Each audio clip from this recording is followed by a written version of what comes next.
Auspicia a Impacto Económico Green Oil Services, Servicios Oil and Gas, Hot Water Oil, operación de pozos sumideros, tratamiento de aguas, pruebas hidráulicas certificadas, asistencia a equipos de torre, instalaciones capilares, cargas líquidas y sólidas. RSB. En el debate en Impacto Económico con dos ejes, la coyuntura y cuáles son las reformas necesarias para crecer. Para enfocarnos en los temas, convocamos a Juan Manuel Morales, magíster en Economía, y a Diego Penizzotto, economista y editor del suplemento de Economía del diario Río Negro. Estimados, ¿cómo están? ¿Cómo estás, Daniel? Gracias por la invitación, un placer. ¿Cómo estás, Daniel? Un gusto. Arrancamos con la coyuntura. Una inflación que se acelera, 8,4% en abril, la proyección posible de 9% para mayo. ¿Por qué se está acelerando la inflación? No, la verdad que es una situación de espiralización de la inflación a esta altura, hay que decirlo, y las proyecciones hablan las proyecciones moderadas hablan de 140% anual, ¿no? El ministro había propuesto 4% mensual hasta abril, se esperaba ya un 5,5 para enero, fue un 6, se esperaba un 6 para febrero, fue un 6,6. Se esperaba un 7 para marzo, fue un 7,7, y se esperaba un 7, algo para abril y fue un 8,4. Todo indica que no hay nada que a la vista que muestre que eso va a cambiar, o sea que muy probablemente en mayo de un 9, muy probablemente en junio cuando se conozcan las candidaturas de un 10, y después están las pasos en agosto, que según cómo sucedan, cómo salgan, hasta ahora la verdad que el escenario es súper incierto. Bueno, probablemente eso implique todavía más inflación en el segundo semestre. ¿Por qué el plan Massa no está funcionando?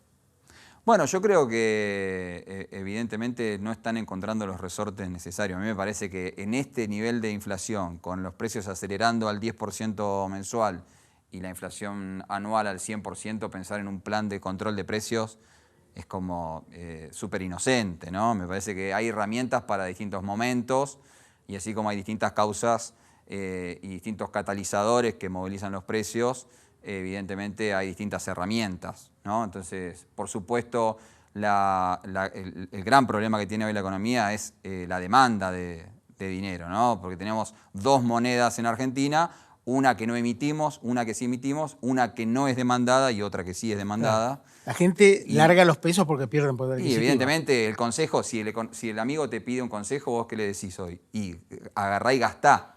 Claro, gastá todo lo que puedas, claro. Especialmente los que tienen ingresos fijos en pesos, ¿no? ¿Lo dejamos ahí, Diego? Sí. Juanma, ¿por qué se está acelerando la inflación? Bueno, comparto el diagnóstico de Diego, pero básicamente se está acelerando la inflación porque no hay un programa. Si cada vez que aumenta la inflación el gobierno tiene como herramientas los controles de precio o la suba de tasa de interés, estamos complicados. O sea, ningún país del mundo baja una inflación del 140% anual subiendo tasa de interés con un banco central que tiene un balance que está dilapidado. Cada vez que el Banco Central sube la tasa de interés, lo que está haciendo es creando impresión de dinero futura, porque está subiendo la bola del ELIX y de pases pasivos que tiene, y eso es emisión futura, y la verdad que en vez de ser una política monetaria contractiva, termina siendo una política monetaria expansiva que alimenta el círculo inflacionario. Entonces, me parece que sube la inflación porque no hay programa, porque el Banco Central sigue emitiendo además, porque más allá de que ya superó el límite que estaba impuesto para el primer trimestre, de acuerdo al programa con el FMI de adelantos transitorios, ya lo superó, también sigue imprimiendo para comprar bonos o instrumentos financieros que emite el Tesoro Nacional en el mercado secundario. Con lo cual hay una emisión que está trasladándose, digamos, a precios continuamente, además de esta bola del ELIX. Ahora, el problema me parece que lo que hay que ir de fondo, porque si no, este año le vamos a echar la culpa a la sequía, el año pasado a la guerra, el año anterior al COVID. Lo que hay que entender es que Argentina está en una fase final de lo que se llama populismo macroeconómico. ¿Qué es el populismo macroeconómico? Es una decisión política, un gobierno que prioriza la distribución de la riqueza, un Estado grande, pero se olvida de los fundamentals de la economía, los fundamentals que son el equilibrio fiscal, que es el equilibrio monetario, que son las reformas estructurales. Entonces comienzan a haber distorsiones Como por ejemplo, empieza a aparecer la inflación, el gobierno ¿qué hace? Bueno, atrasa el tipo de cambio, entonces empieza a quedarse sin reservas. Controla precios. Controla precios, aparecen los cepos a las importaciones. Entonces, ¿qué pasa? Estas distorsiones se van acumulando, lo que termina pasando es que hay muchas distorsiones en la economía y de golpe o progresivamente se deja de invertir. Y cuando se deja de invertir, la economía deja de crecer. Y cuando dejas de crecer, no tenés más que redistribuir. Y esto es lo que le pasa a Argentina desde el año 2011-2012, donde la actividad se ha estancado, ¿no? Entonces, le vamos a echar culpas a distintas cuestiones, que faltan dólares, que la guerra, pero la realidad hoy, lo que hay que discutir son cuestiones de fondo, porque hace 10 años que la economía argentina no crece. Claro. Diego, sí, comparto el diagnóstico en cuanto a que estamos en la fase final. Yo creo que es una crisis postergada, probablemente una crisis que tuvo que llegar antes y se le puso respirador automático para que no llegue y entonces la bola se infló un poquito más, pero uno tiene la sensación de que estamos ante las puertas de la tercera gran crisis de la democracia después del 89 y del 2001 y que eso va a suceder en algún momento, ¿no? Ahora, no coincido tanto con las causas. Yo, cada vez que uno habla de estas cosas, es acusado de kirchnerista o saltan con el pero Macri. Pero como yo vengo diciendo esto desde hace muchos años, y vos lo sabés muy bien porque lo he dicho acá en reiteradas ocasiones, y lo dije en aquel momento, además que lo digo con total autoridad porque lo dije en aquel momento cuando estaba sucediendo, esto es producto del mega endeudamiento del periodo 2016-2019. Eso es lo que nos llevó después al fondo, o sea, abrir indiscriminadamente la economía para que entren y salgan como quieran, para que vengan a hacer carry trade con tasa de interés en dólares planchados en aquel momento, haciendo tasa en pesos y retirándose.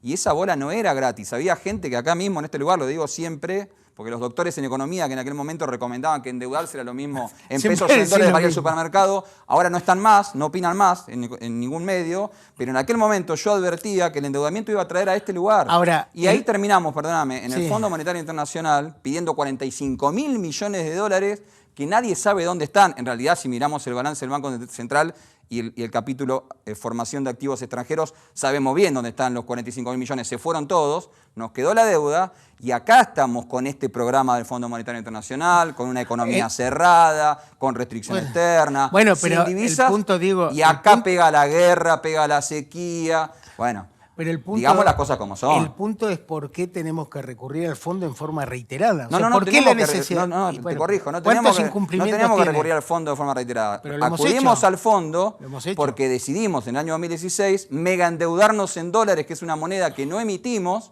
cuando en realidad no necesitábamos hacerlo. Teníamos cepo cambiario en ese momento, abrimos el cepo cambiario, nos endeudamos como locos, después terminamos trayendo al fondo para que nos ayude y metimos cepo de vuelta.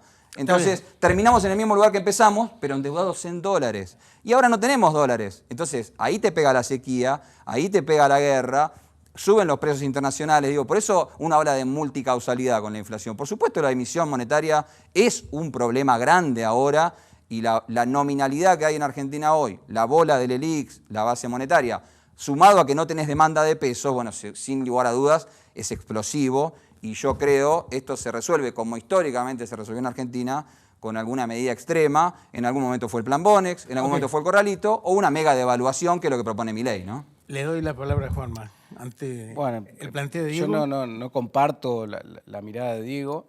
En principio porque lo que aconteció en el 2017, el error, o en el periodo de Macri, el error o la incapacidad estuvo en no reducir el déficit fiscal. Ahora, si vos ese déficit fiscal que dejó el kirchnerismo de 7 puntos del PBI, un déficit global de 7 puntos del PBI, no lo financiabas en el exterior, lo tenías que financiar con emisión monetaria. Es decir, que ya estaríamos teniendo una inflación de 3 dígitos hace rato, ¿no? Entonces, me parece que Bueno, eso es un contrafacto. ¿No? Es un contrafacto. Dale tiempo.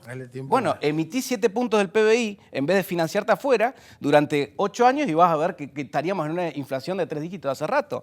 Es lógico, el error del gobierno de Cambiemos fue no reducir el déficit antes. A ver, la deuda es hija del déficit. Si vos no reducís el déficit y no querés ajustar el gasto público, de algún lado lo tenés que financiar. O lo financiás de adentro, endógenamente, como a través del Banco Central, porque no tenés un mercado doméstico de deuda, no hay ahorros en la economía argentina. Argentina no puede tener déficit fiscal elevado porque no tiene ahorros y además nadie le presta en el mundo porque no crece.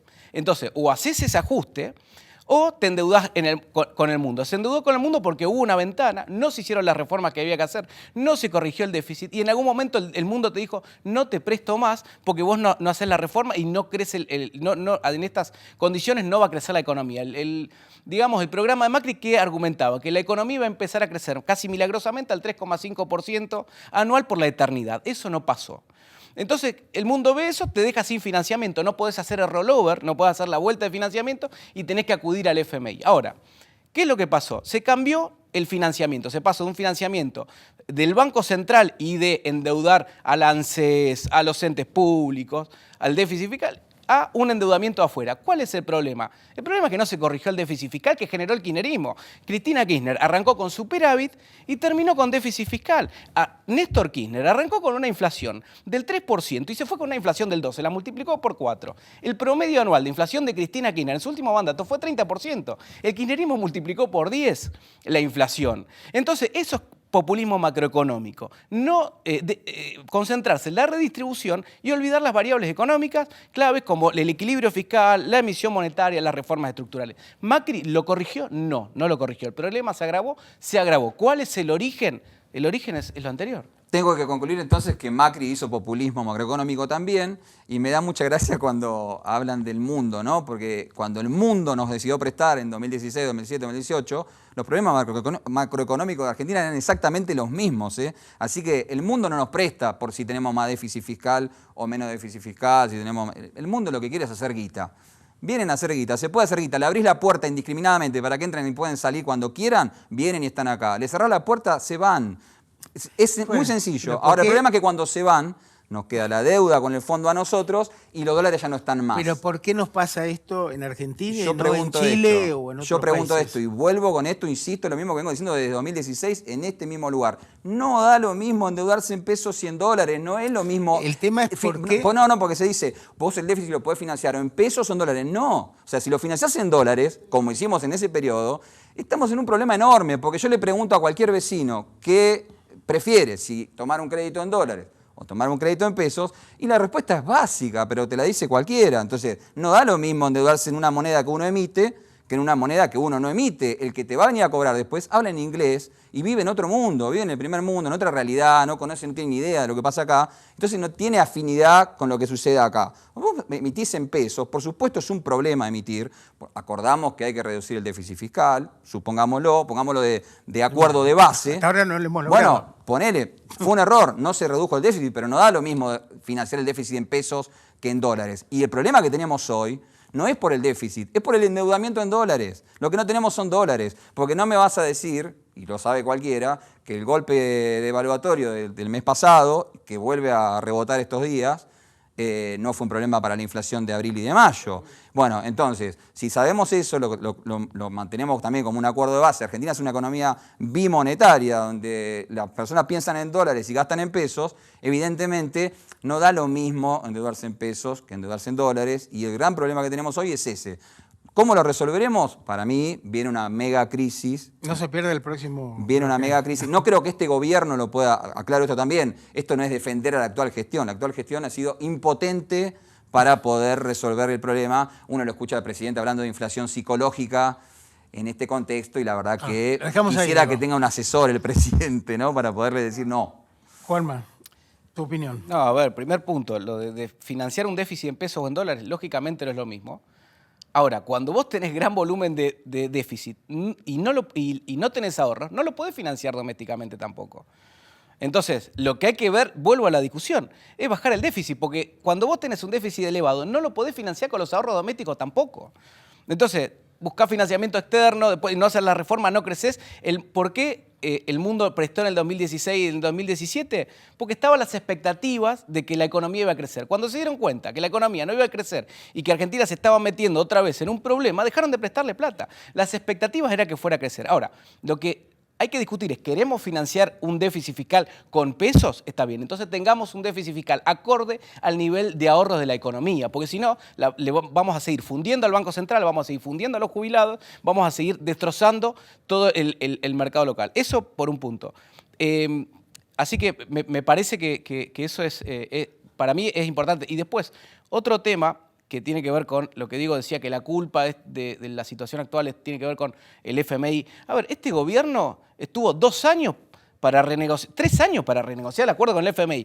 Listo, dijeron que el acuerdo con el FMI, listo. Tuvieron 2 años para renegociar con los acreedores privados también. Y el mercado no volvió. ¿Por qué no volvió?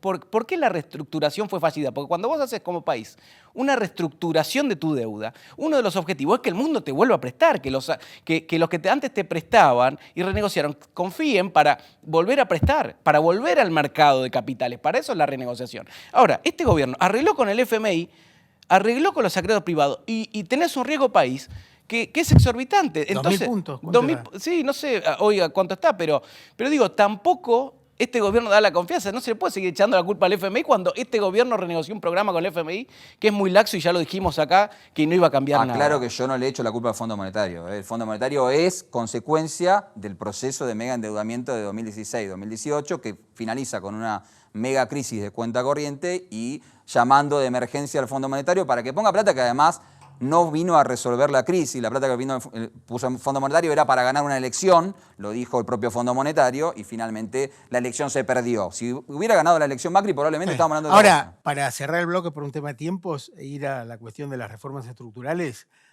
muchas veces se lo presenta al Fondo Monetario como un emblema del sistema capitalista cuando es un banco estatal, internacional, supranacional, que presta dinero de los contribuyentes de otros Que países. opera ¿no? políticamente Bueno, para, sí, con plata para de... direccionar la política interna de los países, porque claramente en aquel momento semejante préstamo exorbitante, cuando ya se sabía de antemano que era impagable, bueno, evidentemente era un accionar político en aquel momento con el aval de Donald Trump para poder generar que Macri ganara las elecciones y no las ganó. Ahora, este gobierno, evidentemente, no, digamos, repito, no vamos a defender la gestión económica de este gobierno porque evidentemente ha sido muy desastrosa, creo yo, no acorde con las expectativas que había, y Massa yo creo que está sosteniendo como puede el statu quo hasta las elecciones, ¿no? Yo nunca tuve expectativas con este gobierno, pero bueno, es otro tema. Les propongo una pausa y seguimos. Ya venimos. Auspicia a Impacto Económico. Con más de 20 años de experiencia, nuestro aprendizaje potencia las oportunidades de inversión y minimiza el riesgo. Somos la elección para tu inversión en un producto inmobiliario. Capitaliza en inmuebles y aumenta tu renta. Invertí con Aspa.